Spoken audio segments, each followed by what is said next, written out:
자리에 앉으시고 이런 우스갯얘기가 있죠. 승객과 승무원 모두 100명을 태운 비행기가 비행 도중에 엔진이 고장이 나갖고서 낙하산을 타고 비상 탈출하게 됐습니다. 근데 비행기의 낙하산이 모두 99개밖에 남지 않았어요. 사람들은 다 서둘러 뛰어내렸고 낙하산 딱 2개 남고 3명 남았습니다. 누구냐면 비행기 조종사, 그 다음에 중년의 아저씨, 그리고 유치원에 다니는 아이 3명이 남았습니다. 그때 중년 아저씨가 저 혼자 살겠다고 가방 하나를 확 움켜쥐더니 낙하산을 하나 움켜쥐더니 잽싸게 낚아채더니 비행기에 뛰어내렸어요. 이제 낙하산 하나만 남게 되었지 않습니까? 비행기 기장이 어린 학생에게 야, 나는 모든 승객을 책임질 의무가 있는 기장이다. 나는 죽어도 비행기와 함께 하겠다. 네가 낙하산을 메고 뛰어내리렴. 아이에게 낙하산을 딱 메워주게 낙하산 살펴보는데 이게 웬걸요? 낙하산 2개가 남았어요. 왜 낙하산이 2개가 남았지?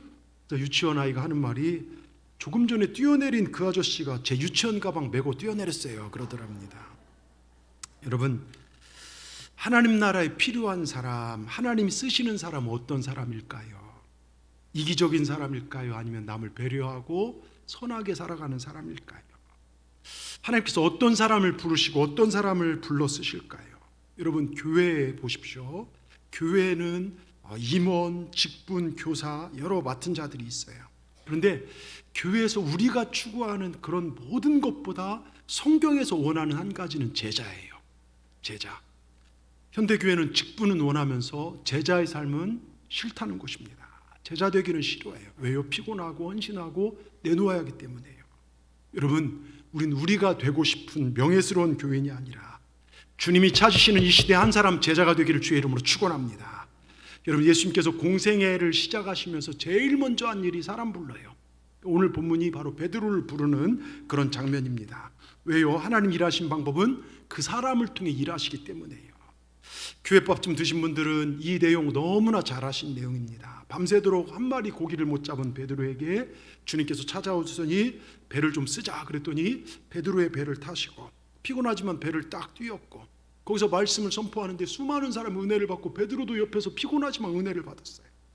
그러더니 주님께서 배를 물가에 대라, 내가 갈 길을 가겠다, 그것이 아니라 깊은 데로 가자는 거예요. 깊은 데로 가더니 거기서 금을 던져라, 던졌더니 어마어마한 물기를 잡았다는 것이죠. 여러분 보십시오. 베드로는 거기서 태어나고 살고 잔뼈가 굵은 그런 어부입니다. 근데 주님은 그 전까지 평생 물고기 잡아본 적 없어요. 목수의 아들로서 목수일은 좀 했었죠. 그런데 베드로는 주님께서 말씀하시니까 그냥 순종합니다. 하나님 이런 자를 기뻐하세요. 정말로 여러분, 많은 일을 하는 것보다, 내가 아는 게 많은 것보다, 열심히 일하는 것보다 중요한 것이 일하는 자세라는 것이죠. 주님께서 쓰시고자 하면 언제든지 아멘할 수 있는 자가 되시기를 주의 이름으로 축원합니다. 일을 하는 것보다 인성과 덕성이 더 중요하고, 오늘 정말 주님께서 쓰시는 자가 누구인지, 주님께서 어떤 자를 기뻐하시는지, 정말 때가 악한 이 시대, 주님, 제가 바로 주님이 기뻐하는 그런 사람 되겠습니다. 우리 주님의 마음을 시원케 해드리는, 어디를 둘러봐도 주님을 대적하는 그런 일들이 너무나 넘쳐나는 이 시대 가운데 제가 주님의 마음을 시원케 해드리는 그 한 명이 되겠습니다. 우리 동산교회가 주님의 마음을 기쁘게 해드리는 그런 교회가 되겠습니다. 우리가 이 시간 그런 결단하며 그 한 명이 되기를 원하면서 몇 가지 영적 교훈을 얻고자 합니다. 첫째, 우리 제목을 큰 소리 같이 한번 읽어보겠습니다. 다른 무엇보다도 예수님을 내 인생배에 모시길 바랍니다. 자, 여러분, 오늘 본문에 우리 예수님께서 처음으로 같이 일할 자, 즉 제자, 하나님 나라의 영광을, 복음을 위해 헌신할 자, 영광된 자를 찾으시러 나가십니다. 근데 예수님께서 누구를 찾아오셨습니까? 왕족이나 국회의원이나 어떤 권력가를 찾아가셔서 내가 이런 일 할 테니까 힘을 좀 보태십시오, 그러지 않으셨어요. 자, 세상적으로 보면요, 갈릴리 어부들, 촌사람들, 정말로 그런 어려운 사람들을, 지위가 낮은 사람을 찾아주셨습니다. 그것도 밤새도록 고기 한 마리 못 잡고 실패한 그 빈 그물을 들고 오는 그 빈 배에, 지치고 지칠 대로 온 그 배를 찾아오셨습니다. 여러분, 제가 이렇게 보니까요, 오늘 교회까지 오면서 성공하고 세상 잘 나가고 돈 깨나 만졌을 때, 만사 건강하고 형통할 때 주님 만난 사람들 그렇게 많지 않더라고요. 어느 날 인생 살아가는데 갑자기 몸이 아파요. 질병이 찾아옵니다. 이 병원 저 병원 찾다가 안 돼 서울까지 병원, 큰 병원 갔더니 더 이상 살 수 없습니다. 내려와서 그러다 복음 정말 어떻게 예수 믿고 영접해서 지금 이 자리에 앉아 계신 분들 몇 분 계십니다. 사랑한 사람이요 내 곁을 떠나가고 그 슬퍼할 때 누군가 위로로 주님 만나신 분도 여기 계시고, 마음의 깊은 상처와 절망이 찾아옵니다. 이러한 것들 때문에 교회 나오신 분들이 우리 중에는 많이 계시더라 이것입니다. 그래서 주님 만나고 치유받고 회복되어서 이 자리에 계신 분들이 여러분, 저와 여러분 아닙니까? 그런데 여러분, 내가 어렵고 힘들 때는요, 내가 실망하고 좌절하고 절망할 때가 아니라 주님이 내 인생에 찾아올 수 있는 기회라는 걸 기억하시길 바랍니다. 내가 힘들다고 낙심하고 한숨 쉬고 정말 그렇게 사는 것이 아니라, 주님이 내 인생에 찾아오실 수 있는 기회구나 기대하시고 더 열심히 주님을 찾으시는 우리 동산의 지혜로운 성도들 되기를 바랍니다. 정말 내가 힘들 때, 정말 내가 어려울 때, 가정에 문제가 생길 때, 그때는 모든 것을 내려놓고 주님 말씀 앞에 나와 엎드려 기도하고 말씀대로 순종하는 것, 여러분 그것이 사는 길입니다. 꼭 기억하시기 바랍니다. 그런데요, 세상으로 내가 살려고 세상 방법 붙잡으려고 다가가면요, 사는 것 같지만 그게 아니에요. 그건 뒤로 물러나가 침륜에 빠지는 것, 망하는 길입니다. 내가 의지할 곳 없을 때, 아무도 내 손 잡아줄 곳이 없을 때, 여러분 이 주님 전에 나와서 전부여 의지 없어서 손 들고 옵니다. 주 나를 외면하시면 나 어디 가리까. 여러분 주님 앞에 그 손을 내미시길 바랍니다. 우리 주님께서 여러분의 손을 붙들어 주실 줄 믿습니다. 우리 죄를 죄대로 갚으시지 않으시고 악을 악대로 갚으시지 않으시고, 여러분 우리 연약함대로 우리를 평가하시고 판단하시는 것이 아니라 우리 연약함을 끌어안으신 그 주님께서 우리를 붙잡아 주실 줄 믿습니다. 여러분 보세요. 베드로 한번 살펴보십시다. 베드로가 예수님이 배에 다 탔을 때, 와, 저분 사람도 많이 인기도 많은데 저분이 내 배에다 돈 정말 몇 억 좀 이 배에다 채워줬으면 좋겠다. 물고기 가득 채워줬으면 좋겠다. 정말로 여기다 금덩어리 하나 다 던져주고 가셨으면 좋겠다. 그러면 이 고달픈 인생이 편하겠다 생각할지도 몰라요. 이 시대 말로 적용해보면 이제는 실패하지 않고 성공했으면 좋겠고, 사업도 잘 됐으면 좋겠고, 자녀들도 잘 됐으면 좋겠고, 좋은 사람 만나서 행복하게 살았으면 좋겠다 기대합니다. 그런데 주님께서는요, 그가 바라는 돈, 금은보와 좋은 사람, 건강을 직접 주신 것이 아니라 주님께서 친히 그 배에 올라타셨다는 거예요. 예? 여러분 여기에 굉장히 중요한 진리가 담겨져 있습니다. 기적의 시작은 물질도 권력도 건강도 아니라는 것입니다. 주님을 내 인생배에 모시는 것입니다. 여러분, 주님을 여러분의 인생배에 모시기를 주의 이름으로 축원합니다. 오늘 믿음을 가지고 저를 따라해 보십시다. 주여, 내 영혼의 배에 오시옵소서. 주여, 내 인생 배에 오시옵소서. 주여, 내 가정의 배에 오시옵소서. 여러분 주님이 오시면 거기서 기적이 일어납니다. 주님을 초청하십시오. 오늘 예수님께서 그 초라한 베드로의 배에 올라타셨습니다. 오늘 예수님께서요, 정말 세상살이에 지치고 힘든 우리들이 모여서 예배하는 이곳에 임재하신 걸 믿으십니까? 얼마나 감사합니까? 오늘 여러분 정말 예배하는 여러분 삶에 우리 주님이 찾아오셨습니다. 눈에 보이지 않지만요, 우리 주님 이곳에 함께 계십니다. 여러분 마음을 여시고 그 예수님을 영접하시길 바랍니다. 말씀으로 외치시는 주님의 음성을 들으시길 바랍니다. 그럴 때 주님의 풍성한 생명이 우리 안에 가득하게 될 줄 믿습니다. 여러분, 예수님이 베드로의 빈 배에 오셔서 뭘 하셨습니까? 한숨 주무셨습니까? 돈 채워? 아니에요. 말씀을 주셨어요. 그 배에 은혜를 채워주시고 말씀을 가득히 담아주셨습니다. 여러분 이 교회 올 때마다 여러분의 영혼에, 여러분의 마음에 하나님의 살아계신 말씀이 채워지면 우리 영혼이 살아나고 범사가 잘 되고 강건한 복을 누리게 될 줄 믿습니다. 여러분 예수님이 우리를 부르신 방법은요, 이적 기사가 아니에요. 하나님 말씀입니다.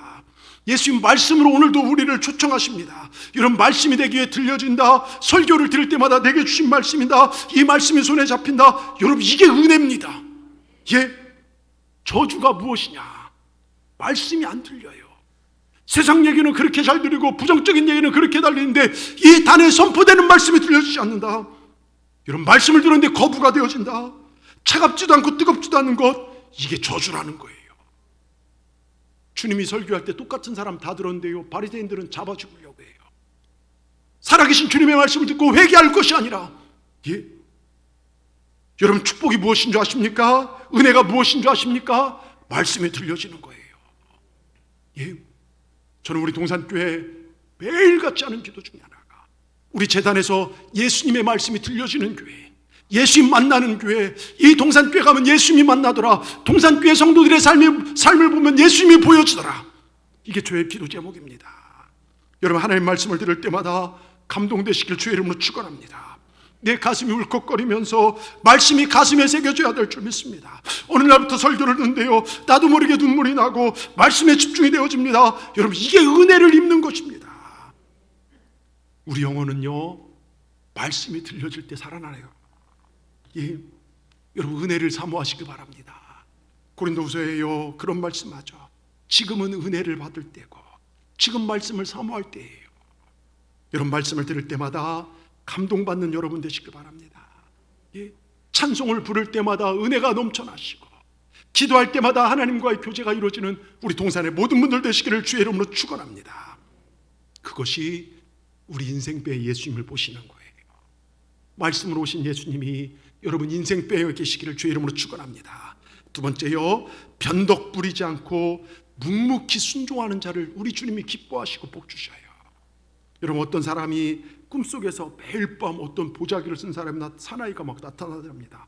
내가 착한 일 좀 하려고 하면 악한 일 하도록 막 끌고 가고, 막 승리하고 싶은데 매일 실패하고 넘어지게 만들더랍니다.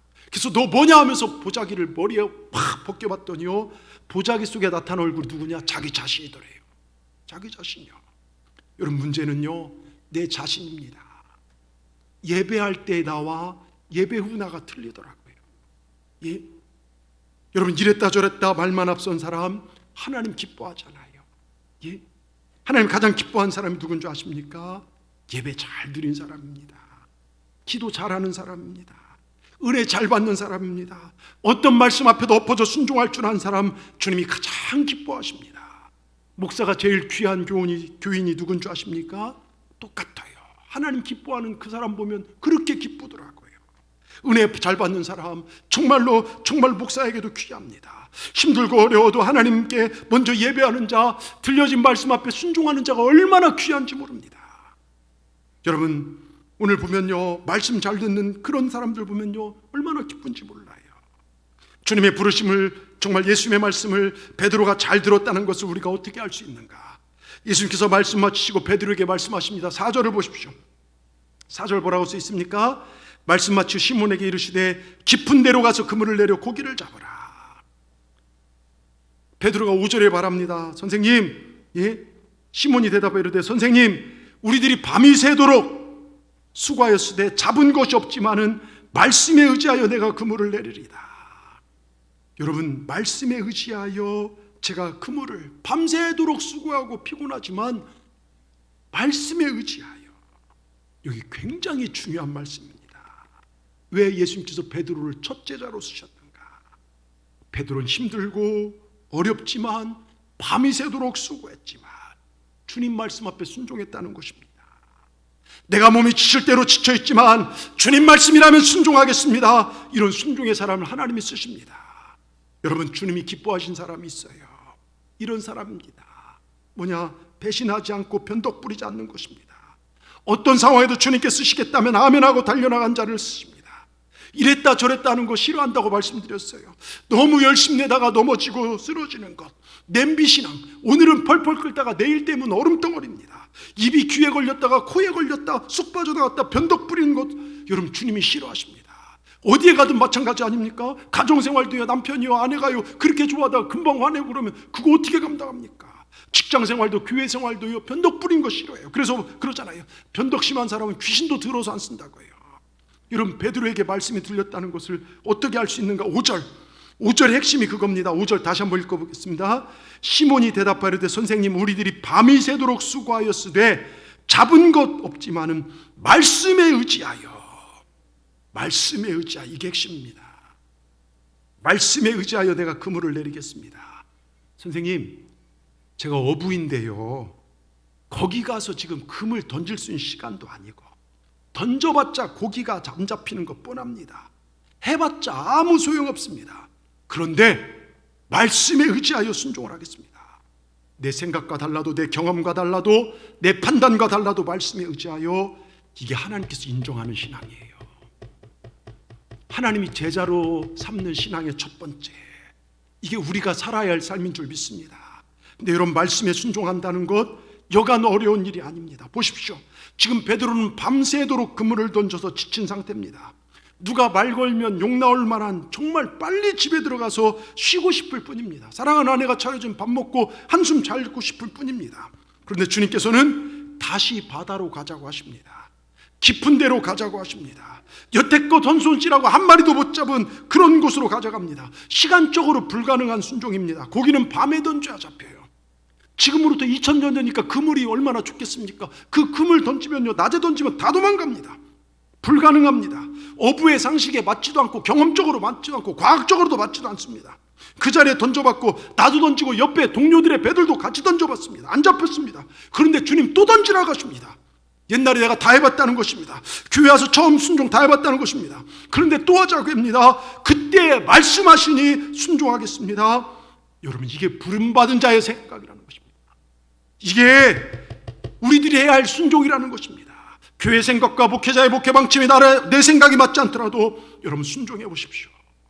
그 과정을 하나님이 보고 계신다는 거예요. 그 과정을요. 예? 아브라함 보십시오. 로마 4장 18절에 22절에 보십시오. 아브라함은 바랄 수 없는 중에 바라고 믿었습니다. 예? 여러분, 눈으로 보십시오. 그리고 넘겨주십시오. 하나님이 75세에 아들을 주신다고 했지만 장장 25년 동안 아무 일이 없었어요. 예? 그러나 그럼에도 불구하고 약속하신 그것을 능히 이루실 확신했으면 19절에 보니까요, 하나님께서 그의 믿음을 22절에 의로 여긴데, 하나님께서 아브라함에게 야, 네 씨가 하늘의 별처럼 땅의 티끌처럼 많으리라 약속하셨는데, 아브라함 나이 100세가 됐고 사라 나이는 90이에요. 예? 태가 죽은 할머니입니다. 그러나 그는 자신의 상황이 자기 아내의 상황보다 하나님의 약속의 말씀, 19절 보십시오. 20절, 믿음이 없어 하나님의 약속을 의심하지 않고 믿음으로 견고하여져서, 자기 상황이 절대 불가능한 상황이에요. 누가 100살에 90세 된 할머니가 아기를 낳아요? 불가능한 상황이지만 믿음이 견고해져서, 믿음이 약해지지 않았다는 것입니다. 여러분, 우리 믿음이 이런 믿음 되기를 주의 이름으로 축원합니다. 예? 그래서요, 자신의 상황이나 자기 아내의 상황보다 하나님 말씀을 더 붙잡았어요. 믿을 수 없는 중에 확신을 갖고 믿었습니다.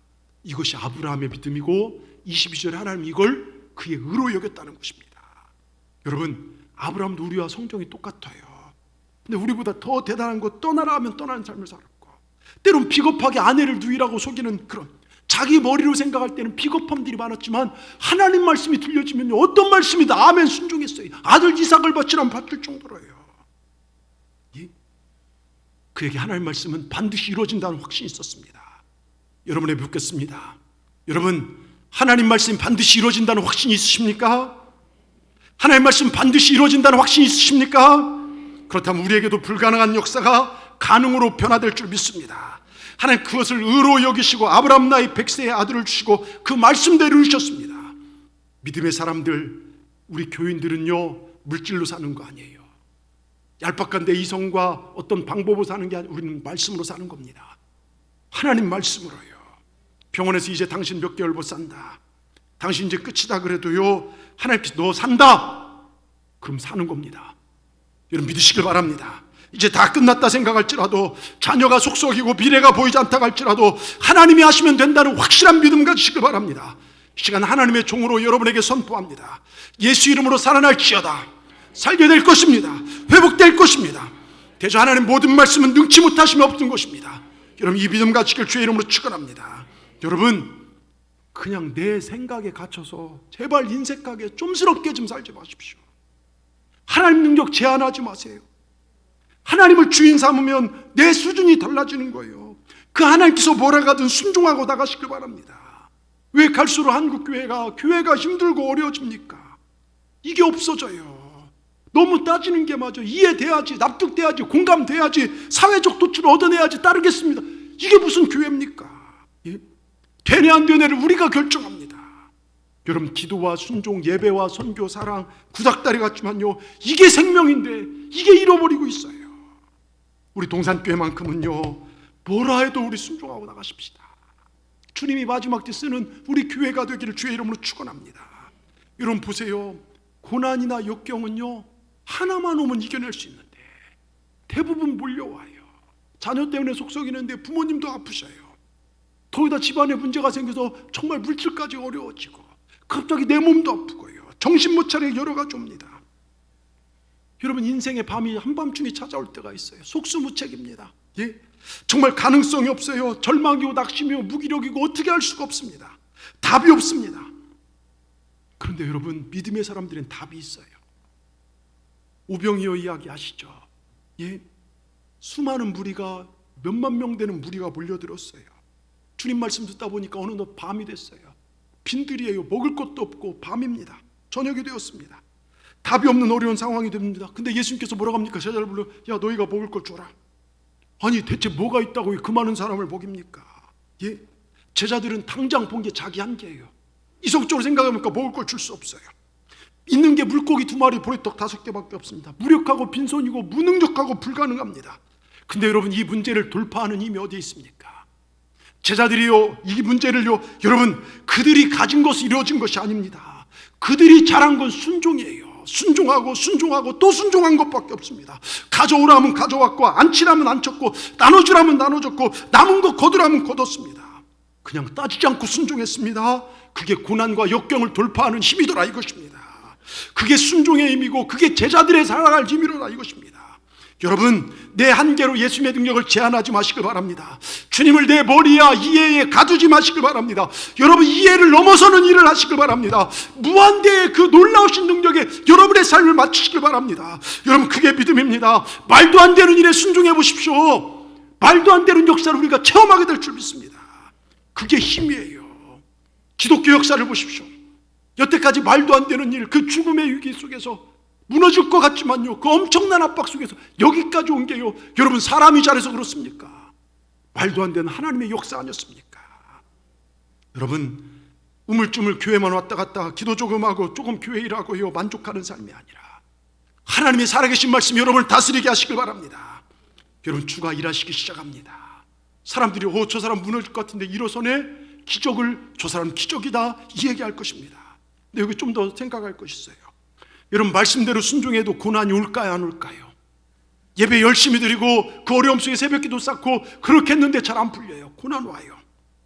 여러분, 예수님께서 제자들에게 마태복음 14장은 바다 건너편으로 건너가라고 하십니다. 그리고 주님은 산에서 기도하시고 뒤늦게 가시는데요, 그 배를 타고 가는데 그들이 뭘 만납니까? 한밤중에 풍랑을 만나요. 예수님이 가라고 하는 그 길에도 풍랑을 만날 수 있어요. 아니, 주님 말씀대로 갔는데 이게 웬일입니까? 그런데요, 조금 머리 좋은 사람 그 끝을 알 것입니다. 여러분, 기대해 보십시오. 엄청난 일, 말도 안 되는 일이 펼쳐집니다. 뭡니까? 죽을 것 같은데요, 무리를 걸어오는 누군가를 봐요. 역사상 무리를 걷는 사람 한 명도 없는데 무리를 누가 걸어와요. 그러더니 배에 올라타지 풍랑아 잠잠하라 하니까 풍랑이 잠잠해집니다. 더 큰 기적을 보게 되더라 이것입니다.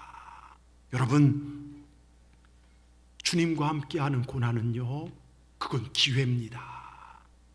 내가 순종하는 그 찰나야. 지난주에 얘기했죠. 다윗이요, 사울왕 죽일 수 있는 찰나지만 사람들은 죽여라 하나님 뜻까지 빌어서 이게 하나님 뜻이다 얘기하지만요, 다윗은 그렇지 않았어요. 하나님이 기뻐하는 것, 정말 하나님이 기름 부어, 아무리 잘못 하나님 기름 부으신 종이다, 내가 손댈 수 없다. 그리고 나서 또 그런 일이 생겼지만, 한 번은 그럴 수 있지만 또 그런 일이 생겼지만 다윗은요, 그럼에도 똑같이 해요. 하나님이 그 모습을 얼마나 기뻐하십니까? 여러분, 주와 함께 하는 고난은요, 그건 기회예요. 그래서 믿음으로 살면 반드시 끝이 좋다는 것입니다. 믿음은 잘 될 때뿐만 아니라요, 어려울 때 실제로 그 믿음이 드러나요. 소망도 마찬가지입니다. 여러분, 잘 될 때 여러분 소망 품는 거 누가 못해요. 근데 진짜 어려울 때도 하나님의 소망이 나와 함께 한다는 이 소망을 가지시길 바랍니다. 여러분, 말씀대로 가다 만나는 어려움은요, 엄청난 것을 체험하게 만드는 기회란 걸 믿으시길 바랍니다. 우리 계속 가십시다. 말씀대로 순종하고 가십시다. 겨자씨, 정말 참깨 씨만한 겨자씨 하나가요 엄청난 나무로 등장하는 것처럼 순종하고 나갈 때 엄청난 복이 우리 인생 가운데 등장하게 될 줄 믿습니다. 순종, 또 순종하십시오. 거기에 고난과 정말 역경을 돌파하고 말도 안 되는 복을 보게 되는 그런 기적의 삶을 보게 될 줄 믿습니다. 오늘 베드로가 그러는 거예요. 이 시대 후손들에게 이런 이성적이고 계산적이고 이해되고 납득돼야 특과실 따져봐 따르는 자들에게 한마디 합니다. 나 베드로 비록 배운 것 없고 갈릴리 어부고 아는 것 없지만 말씀에 의지하여 그물을 던졌다. 내 경험과 내 생각으로 받지 않지만 주님께서 말씀하신 그물을 던졌다. 그런데 기적이 일어났다. 이 말씀을 듣는 신앙의 동산의 후배들이여, 주님 말씀에 순종하라. 뭐라 하든 순종하라. 그것이 너희의 살 길이다. 기적은 너희 생각대로 되는 게 아니다. 기적은 주님께서 하시는 것이다. 우리에게 외치고 있습니다. 여러분, 이 베드로의 외침을 오늘 말씀을 통해 들으시길 바랍니다. 순종은요, 내가 따져서 하면 못해요. 내 환경 먼저 생각하면 못합니다. 상황 살피면 못합니다. 순종은 주님부터 생각하는 겁니다. 아멘. 순종은 주님부터 생각하는 거예요.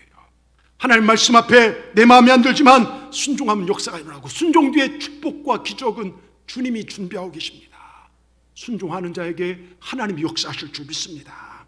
여러분, 하나님이 준비한 축복, 말도 안 되고 엄청난 기적을 마음껏 누리고 살아가는 우리 동산의 모든 분들 되시기를 주의 이름으로 축원합니다.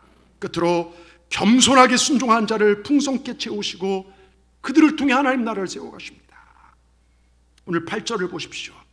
8절에 보면 이런 말씀이 써 있어요. 시몬 베드로가 이를 보고 예수의 무릎 아래 엎드려 이르되 주여 나를 떠나서 난 죄인이로소이다. 근데 6절 7절에요, 고기를 너무 많이 잡아서 다른 배에 있는 동무들에게 손짓하여 돌라할 정도로, 예? 그리고 나서 보니까 너무 놀랐어요. 여기 굉장한 진리가 있습니다. 여러분, 왜 이런 걸 보면 정말 주님 우리 집 와서 나 좀 고쳐주시고 우리 장모도 고쳐주시고 우리 집에 복 좀 주시옵소서 어서 이런데 베드로는 주님 떠나소서, 자기 존재를 하나님 인자 앞에서 알게 돼요. 여러분, 밤새도록 그물 던졌는데 고기 한 마리 못 잡았다? 이거 있을 수 없는 일입니다. 지금까지 그런 일이 없었어요. 야, 고기 안 잡히는 게 기적이다. 어떻게 한 마리도 못 잡냐? 근데 가만 생각해 보니까 주님께서 나에게 뭐 가르쳐 주시기 위함이었어요. 예? 그물 던질 때마다 고기를 다 쫓아내요. 오른쪽 던지면 왼쪽으로, 왼쪽 던지면 오른쪽으로, 앞으로 던지면 뒤로, 뒤로 던지면 앞으로. 이거는 재수가 없어서 우연이 아니라 이건 섭리다. 이거 기적이다. 주님께서 그렇게 하셨구나. 여러분, 내 삶에 뭔가 막힌 부분이 있습니까? 내가 발버둥 쳐도 좌로 가도 우로 가도 뒤로 가도 앞으로 가도 안 되는 게 있습니까? 주님 바라보라는 거예요. 주님 바라보라는 것입니다. 어리석은 사람들은요, 막 이래도 안 돼요, 저래도 막 한숨 쉬고 막 저기 하는 분들이 있는데요, 여러분 주님 바라봐야 돼요. 여러분, 그러고 나서 저런 뭐라 합니까? 주님께서 깊은 데로 가서 그물을 내려 고기를 잡으라 말씀하시고 갈릴리 바다에 있는 요 가장 큰 정말 상품같이 나가는 고기들 큰 것만 몰립니다. 그물을 여기로 던져라 그랬더니 그물이 찢어질 만큼 고기가 잡혔습니다. 베드로는 거기서 두려움을 느낍니다. 이분은 사람이 아니구나. 이분은 인간의 생사화복과 역사의 흥망성쇠를 주관하시는 분이시구나. 창조주시구나. 주님이시구나. 내 인생의 주인이시고 역사의 주인이시구나. 그래서 주님 앞에 감히 고개를 못 들고 엎어집니다. 주님, 나를 떠나소서. 나는 죄인입니다. 여러분, 우리가 이 성전에서 하나님의 임재를요, 하나님의 임재를 경험한다면요, 우린 시끄러울 수가 없어요. 살아계신 전능하신 창조주 하나님 앞에 계신다면요, 내 존재 자체가 그 앞에 드러나면요, 주여 나는 죄인입니다. 겸손해질 수밖에 없어요. 하나님이 보이지 않으니까 우리가요 정말 교만해지니까. 여러분 보십시오. 여러분, 우리가 하나님의 임재 전능하신 하나님을 제대로 알기만 한다면 감히 어떻게 그 앞에서 정말 이사야처럼요, 나는 죄인이로소이다, 고개를 들 수가 없습니다. 또한 그 전능하신 하나님이 나와 함께 하시님을 믿는다면요, 세상의 그 어떤 것도, 죽음도 절망도 두려움도 코로나도 두려울 것이 없습니다. 왜? 그 전능하신 하나님이 내 소망이 되시기 때문입니다. 우리는 이 두 가지를 가져야 돼요. 하나님의 임재에 대한 두려움과 하나님이 나와 함께하면 정말 불가능이 가능이 된다는 것. 여러분, 지금 세계를 둘러보십시오. 소망이 보입니까? 예, 다 절망입니다. 여러분 암울합니다. 밤늦게요 자율학습 끝내고 학교 정문을 어떤 학생이 나서는데 한 할머니가 보자기 펴놓고 연습장이랑 노트 몇 권 팔고 있어요. 마침 연습장을 다 써서 한 권 살려 필요한 점이라 할머니 가까이 갔는데, 근데 이게 웬걸요? 이 할머니 으스세요 분위기가. 예? 막 괜히 등골이 막 오싹해집니다. 할머니 연습장 사고 싶은데 얼마예요? 학생 1,000원이야. 네, 한 권 주세요. 할머니 연습장을 건네주는데 갑자기 손을 탁 잡는 거예요. 탁 하면 좀 놀란 표정이라도 좀 지시기 바랍니다. 예? 그러더니 학생 절대 연습장 제일 뒷장은 펴지 마. 특히 한밤중에 혼자 있을 때. 무서운 표정으로 손을 놔주며 노려봅니다. 학생은 좀 못 사겠지만 연습장이 마음에 들어서 대충 대답하고 집에 왔습니다. 방에 들어와서 집에 들어와 생각해보니 점점 무서운 생각이 들어요. 하면서도 너무너무 궁금한 거예요. 제일 뒷장을 딱 피면 거기서 귀신이 나오나? 이거 어쩌지? 무슨 생각이 너무 무서웠지만 궁금함을 참지 못하고 슬그머니 탁 폈습니다. 그리고 경악을 해버렸어요. 왜요? 500원 이렇게 써 있어서요. 네, 여러분 이 사회에 정직이 사라지죠. 전직 대통령들 중에 여러분 존경받는 분들이 별로 없어요. 다 부정, 부패, 돈 때문에 감옥에 들어가고 지금도 재판 중에 있고 감옥에 두 대통령이나 503호랑 또 MB도 거기 있고 자기 권력을 유지하려고 수많은 사람을 죽인 대통령은 아직도 뻔뻔하게 걸어다니고 권력을 등에 업고 돈 챙기려다 각종 불법과 적폐의 삶의 주인공이 되어서 감옥에 있는 순실한 사람도 있고요. 선의의 사람들이 피해를 보고 무전유죄, 유전무죄 말도 생긴 것처럼요. 여러분 검찰이나 언론이 기득권을 가지니까요. 정직보다는 자기의 기득권. 이런 사회가 우리나라 사회입니다. 마치 구약의 멸망 직전의 이스라엘 모습과 똑같습니다. 코로나로요. 굉장히 이 나라가 어려워요. 문화는 어떻습니까? 이런 법으로요 창조의 질서를 회방하고 있습니다. 이거 심각한 겁니다. 소수의 인권이란 이름으로 다수의 자유를 억압하려고 합니다. 동성애 차별금지법 이거 합법화되면요 교회는 더 이상 전도하기 쉽지 않아요. 여러분 교회가 진리다 외칠 수가 없습니다. 또 이걸 자꾸 교회가 정말 거듭거듭 방해를 하니까요 이상한 교회 폐쇄법까지 발의된 거 아십니까? 교회 폐쇄까지 주장하는 국회의원들이 있어요. 하나님을 대적하는 것이 넘쳐납니다. 마귀 문화, 불륜 문화, 음란, 자살, 우울, 중독의 문화가 생명의 문화를 뒤엎어버렸습니다. 이 나라 전쟁의 불씨가 아직도 꺼지지 않은 거 알죠? 북은요 영변 핵시설 폐기했다지만 다시 재가동했지 않습니까? 핵으로 위협하고요. 제가 외국 나가보니까요 어디서 왔냐 사우스 코리아다 그러니까 막 놀래더라고요. 왜 놀랍니까? 전 세계 사람들이 가장 살기 무서운 나라가 어디라고 하냐? 우리나라래요. 우린 모르죠 이렇게 좋게 살기. 근데 우리나라 바로 위에 북한 있고 위에 중국과 러시아 있으니까요 언제 전쟁 터질지 몰라서 제일 무서운 나라 우리나라입니다. 그래서요 전쟁의 위협이면요 외국인들이 슬그머니 고국에서 불러 다 빠져나갑니다. 여러분 외국인들이 떠나고요 세상이 다 떠난다 할지라도 주님만 계시면 됩니다. 아멘. 주님만 계시면 됩니다. 이럴 때일수록 우리가 어떻게 살아야 할까? 이 암울한 세상 속에서 더 말씀에 우리는 순종해야 돼요. 더 죄를 회개하고 더 정결하고 거룩하게 서야 될 줄 믿습니다. 남들 코로나로 힘들다 어렵다 말하지만 정말 어려운 건 영적으로 죽어가는 거예요. 육신의 죽음은 누구나 한 번 옵니다. 근데 영적으로 죽는 건 영원한 지옥이냐 천국이냐 이 문제입니다. 예? 그런데 그건 눈에 보이지 않고 지금 현실만 바라보며 여러분 우린 이럴 때일수록 더 하나님 찬양하고 예배해야 될 줄 믿습니다. 소돔과 고모라에요 의인 10명이 없어 소돔과 고모라가 망했습니다. 여러분 저는요 동산에 오늘 예배하는 저와 여러분이 이 시대의 의인 10명이 되기를 주의 이름으로 축원합니다.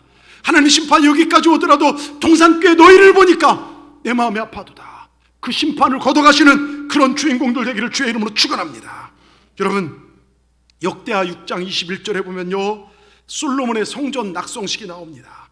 주의 종과 주의 백성 이스라엘이 이곳을 향하여 기도할 때 주는 그 간구함을 들으시되 주께서 계신 곳 하늘에 들으시사 사하여 주옵소서. 이곳이 어디입니까? 솔로몬이 성전을 짓고 그 성전에서 기도하는 거예요. 예? 성전입니다. 여러분 이 시대의 성전 똑같습니다.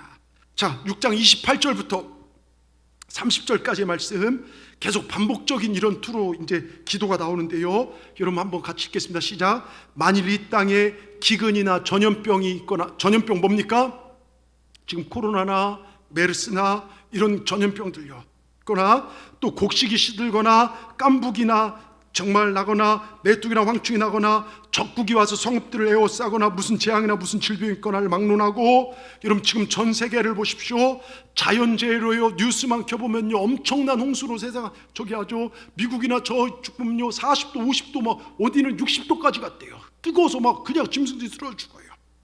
코로나라는 듣도 못한 전염병으로 무수히 많은 사람들이 고통을 당하고 있습니다. 29절 핵심 잘 보십시오. 같이 읽겠습니다. 시작. 한 사람이나 혹 주의 온 백성이 이스라엘이 다 각각 자기의 마음의 재앙과 고통을 깨닫고 이 성전을 향하여 손을 펴고 무슨 기도나 무슨 간구를 하거든. 한 사람이나, 그걸 깨달은 한 사람이나, 혹은 정말 온 백성들이 성전을 향하여 손을 들고 주여 용서하소서. 30절. 주는 계신 곳 하늘에서 들으시며 사유하시되 각 사람 아시오시 우리가 얼마나 애절한지 아시오니 그의 모든 행위대로 갚으시옵소서. 주만 홀로 사람의 마음을 아십니다. 성전에 모여서 기도할 때 하나님 우리 기도를 들으시고 우리를 갚아주시옵소서, 고쳐주시옵소서. 이 솔로몬의 기도예요. 솔로몬이 하나님 우리가 손들고 이 성전에 모여서 기도할 때 우리 기도를 들어주시옵소서. 여러분 성전 예배가 이렇게 중요해요. 왜요? 하나님 분명히 성전에 내 눈과 귀와 내 마음과 내 이름을 두신다고 했거든요. 이 기도를 올려드리니까 하나님이 역대하 7장을 통해 대답하십니다. 13절, 다른 거 다 건너뛰고 13절 보게요. 같이 읽겠습니다. 역대하 7장 13절. 혹 내가 하늘을 닫고 비를 내리지 하거나 혹 메뚜기들에게 토산을 먹게 하거나 우리가 열심히 농사짓는 거 망치거나 사업이 안 되거나 혹 전염병이 내 백성 가운데 이 코로나 같은 것들이 내 백성 가운데 유행하게 될 때, 14절입니다. 여러분 이게 핵심이에요. 잘 들으십시다. 14절. 내 이름으로 일컫는 내 백성이 그들의 악한 길 떠나 스스로 낮추고 기도하여 내 얼굴을 찾으면 뭡니까? 주님의 얼굴을 찾고 회개해야 돼요. 지금 교회에서 멀어져서 한숨 쉬고 있는 것이 아니라, 지금 코로나 시기인데 무슨 교회 아니에요. 유럽 교회나요, 미국 교회나요, 예배의 자유를 위해서요 목숨 걸고 예배 지켜요. 한국 교회만 유독 안 돼요. 예?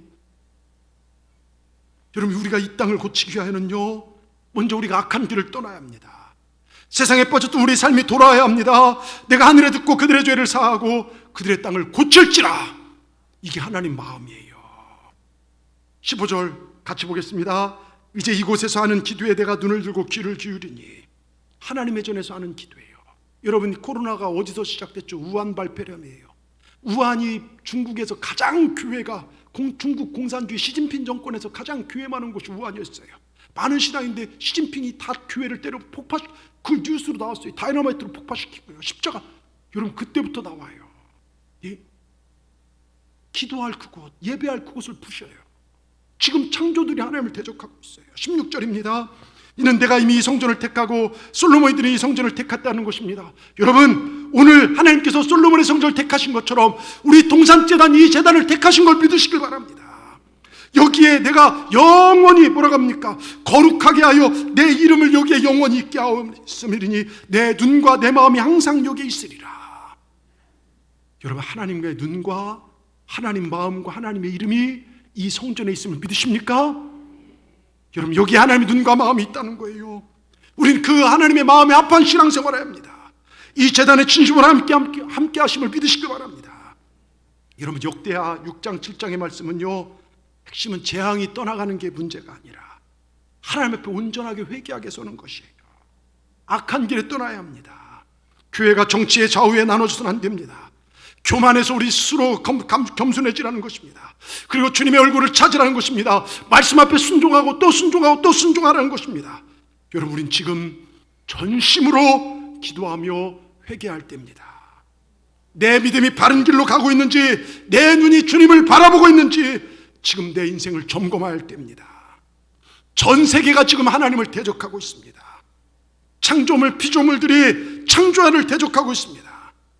그러나 우리만큼이라도 이 땅에 의인되어 이 땅을 구원한 일에 최선을 다해야 될 줄 믿습니다. 우리가 기도할 때요 홍수가 닥쳐오고 재앙이 닥쳐오고 기근이나 더러운 것들로부터 우리를 하나님께서 고쳐줄 줄 믿습니다. 지금 이 시대에 필요한 사람은요, 이것이 두렵다고 멀어져서 혼자 웅크려 있는 존재들이 아니라 지금 믿음을 회복할 때, 믿음 가지고 기도할 때인 줄 믿습니다. 이제 모든 걸 내려놓고 주님이 가신 그 길을 따라야 될 줄 믿습니다. 오늘 말씀의 결론 11절입니다. 누가복음 5장 11절 보십시오. 같이 읽겠습니다. 그들이 배들을 육지에 대고 모든 것을 버려두고 예수를 따르니라. 여러분, 고기 많이 잡아서 그거 팔고 돈 좀 벌고 집도 좀 고치고 잘 살아는데요, 그거 다 내려놓고 어떡합니까? 주님 따라요. 밤새도록 한 마리 못 잡았지만 주님 말씀 한마디에 순종했더니 이렇게 잡아본 적 없는 기적을 맛봅니다. 그 주님은 너희는 나를 따르라. 모든 것을 버려두고 주님을 따릅니다. 이게 제자의 삶입니다. 여러분, 그전까지 세상 것 추구하던 것, 이제 주님 말씀 앞에 앞서지 않기를 바랍니다. 주님 말씀보다 앞서는 것이 있어서는 안 될 줄 믿습니다. 여러분, 주님만 따르시길 주의 이름으로 축원합니다. 예배와 기도와 사랑과 전도와 선교에 최선을 다하는 우리 모두가 되기를 주의 이름으로 축원합니다. 여러분, 우리 중에요, 예전에 병들었다가 하나님 고쳐서 지금 살고 계신 분 많아요. 암으로 저 위에서 더 이상 살 수 없다. 또 인생의 결정적 위기에서 하나님 불려주셔서 다시 은혜로 살고 계신 분도 계십니다. 병 때문에, 사업 때문에 여러 가지 세상으로 갔다가 다시 하나님께서 불러주셔서 이 자리에 오신 분도 계십니다. 그런데 그 질병과 그 사고와 그 위기 속에서 내 인생 끝장났다고 할지라도 할 말 없는데 주님이 다시 불러주신 분 우리 중에 계십니까? 여러분, 우리 주님께서 우리에게 오늘이라는 새 기회를 주신 목적이 무엇입니까? 주님 따라가라는 거예요. 주님 따라가라는 것입니다. 그 모든 결론이 뭔지 아십니까? 나를 죽이고 예수로 살아가는 거예요. 나를 죽이고요, 내 경험, 내 감정, 내가 쓸 수 있는 지위, 내 힘, 하나님 주신 모든 삶의 자본들 다 주님 앞에 내어놓고 주님 뜻대로 하시옵소서 고백하시길 바랍니다.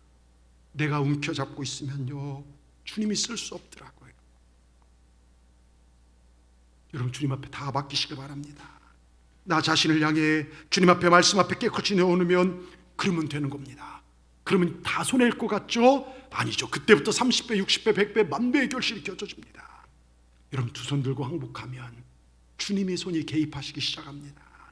여러분, 주님의 이 손을 꼭 잡고 나가면 나라의 어려움이든 가정의 아픔이든 자녀의 문제든 내 인생의 문제든, 내 인생의 폭풍우 같고 흑암 같지만 이 모든 판을 뒤엎어버린 분은 우리 주님밖에 없습니다. 어둠을 뚫고 우리 인생을 빛으로 인도하실 분 우리 주님밖에 없습니다. 우리가 잘 부른 찬송 중에요, 주님여 이 손을 꼭 잡고 가소서, 약하고 피곤한 이 몸을 폭풍우 흑암 속 해치사 빛으로 손잡고 날 인도하소서. 인생이 힘들고 고난이 겹쳐도 주님여 날 도와 주소서. 외치는 이 소리 귀 기울이시사 손잡고 날 인도하소서. 여러분, 주님께 그 손을 들여 맡기십시오. 우리를 붙잡는 주님의 그 손이 어떤 손이십니까? 천지를 창조하신 손이십니다. 역사를 운행하시는 손이십니다. 그 손으로 만지시면 어떤 질병도 괴로움도 가난도 떠나가게 하는 손입니다. 여러분, 순종하고 또 순종하여 하나님의 손이 이끄는 삶을 사시길 주의 이름으로 축원합니다. 하나님의 손에 우리가 붙들리고 쓰임받는 소중한 사람으로 살아갈 때 하나님께서 모든 고난과 역경을 이겨내게 하시고 놀라운 말도 안 되는 복으로 우리 인생 가운데 채우시게 될 줄 믿습니다. 이런 복받는 자녀들 다 되시기를 주의 이름으로 축원합니다. 기도하십시다. 하나님 감사합니다. 오늘 말씀을 통해서 우리가 하나님의 기쁨이 되고 이 시대 가운데 주님의 귀한 제자로 쓰임받기를 원하시는 주님의 마음을 보았습니다. 정말 주님 마음에 합한 마음, 생각, 행동을 하고 살게 하여 주시옵소서. 늘 겸손하게 하시고 주께서 뭐라 하시던데 환경과 상황을 뛰어넘어 순종하고 또 순종하여 고난과 역경을 돌파하는 복으로 역사하시는 하나님의 능력을 체험하고 살게 하여 주시옵소서. 지금 이 시대를 보면 주님의 심판의 날이 가까이 다가옴을 느낄 수 있습니다. 더욱 예배에 힘쓰고 기도에 깨어있고 더욱 주님 사랑하며 살아가는 우리 모두가 되게 하여 주시옵소서. 지금 내 삶이 폭풍우를 걸어가고 있고 흑암에 쌓여있다 할지라도 주님 손 붙잡고 나갈 때 승리가 있게 될 줄 믿습니다. 주님의 우리의 손을 붙잡아 주시옵소서. 늘 우리를 승리케 하시는 예수님의 이름으로 기도하옵나이다. 아멘. 우리 시간 주님의